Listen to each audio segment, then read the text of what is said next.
Se ha hecho un ranking, viste que llevamos 2 meses y medio, para prestar atención, 2 meses y medio de la pandemia aquí en nuestro país y más de 6.000 casos de personas contagiadas.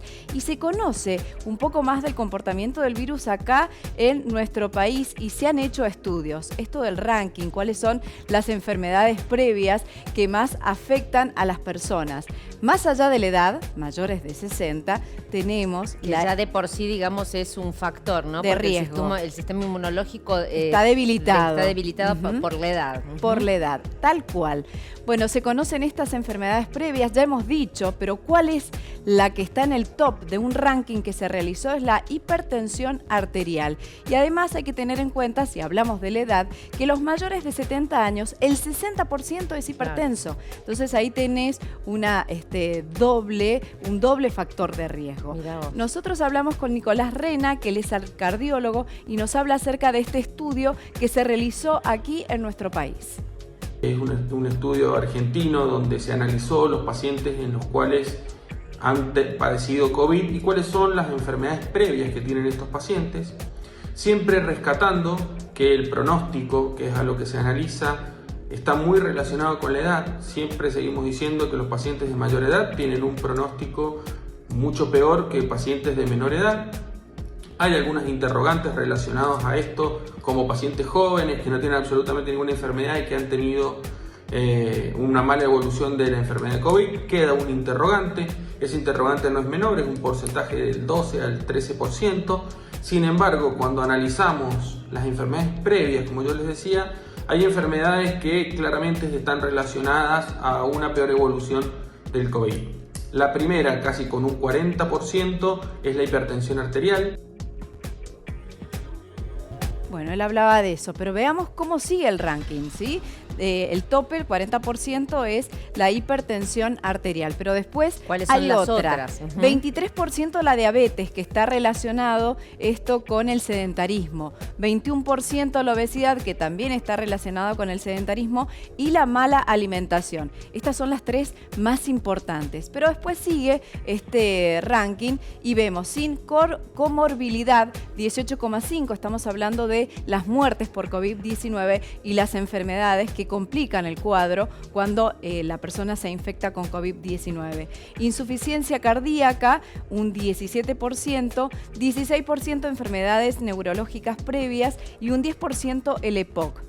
A ver, esto son porcentajes en construcción. Como verás, como todos vemos, la enfermedad es sumamente dinámica. Y lo que pasa en una semana cambia después la otra semana por los estudios que se hacen. Y en un comienzo, por esto te digo lo que te estoy hablando, que se pensaba que las enfermedades respiratorias, como la enfermedad pulmonar obstructiva crónica... o el asma. Claro. O la fibrosis quística, bueno, enfermedades pulmonares eran las que más afectaba. Bueno, como verás, después de este ranking, la que más afecta es la hipertensión y está casi al final el EPOC. Estamos hablando de las ranking que se basa en estadísticas, ¿no? Totalmente. De acuerdo a las personas que han resultado más afectadas, más complicadas por el COVID-19, bueno, está la hipertensión en primer lugar, ¿no? Tal cual. Bueno, escuchamos al doctor que también habla de esto y hace un análisis. En este análisis que se hizo en Argentina demuestra que en el ranking de las enfermedades previas que tienen un pronóstico un poco peor en la evolución de los pacientes que tienen COVID es la hipertensión arterial, pero esto puede ser dinámico.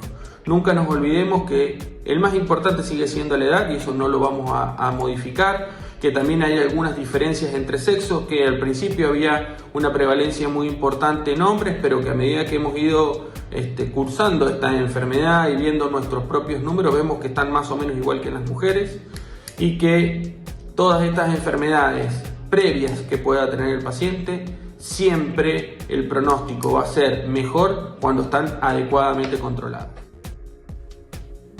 Bien, queda resonando eso. Hay que controlarse entonces en cuanto a las enfermedades, Roxy. Bueno, y estamos transitando justo, mira, ha venido el mes de concientización de la hipertensión arterial.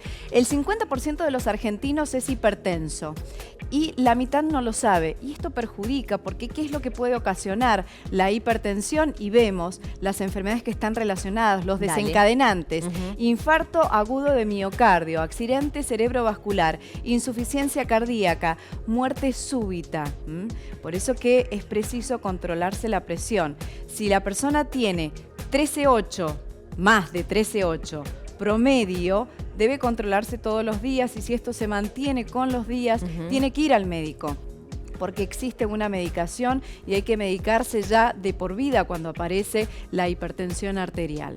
Y los médicos siempre tomar la presión de las personas, bueno, ya en su gran mayoría lo saben, ¿no? Pero más allá de la edad, porque por ahí uno cree que porque es de joven, entre comillas, claro, ¿no? Cada vez que creemos que somos jóvenes hasta mucho más años que lo que se creía antes, no creemos que sea necesario, pero es muy importante hacer la consulta al médico clínico, al médico cardiólogo, y que nos tomen la presión. Tal cual. Y bueno, y en la farmacia también se puede tomar la presión, y si uno compra ese aparatito, también lo puede hacer en la casa. Hay que saberlo, que lo haga otra persona. Sí, es así. Porque a veces te pones nerviosa y eso hace que te suba aumenta, la presión. ¿no? Claro. Bueno, ¿cómo podemos controlar? Algunas recomendaciones interesantes para los que la tienen, la hipertensión, y para evitarla también. La recomendación: buena alimentación, sin sal, siempre se hace alusión a esto. Después, actividad física, mantener peso saludable, control médico adecuado, lo que estábamos hablando, y no fumar. Bueno, sobre este mes de concientización de la hipertensión arterial y qué es lo que tenemos que hacer, habla el doctor.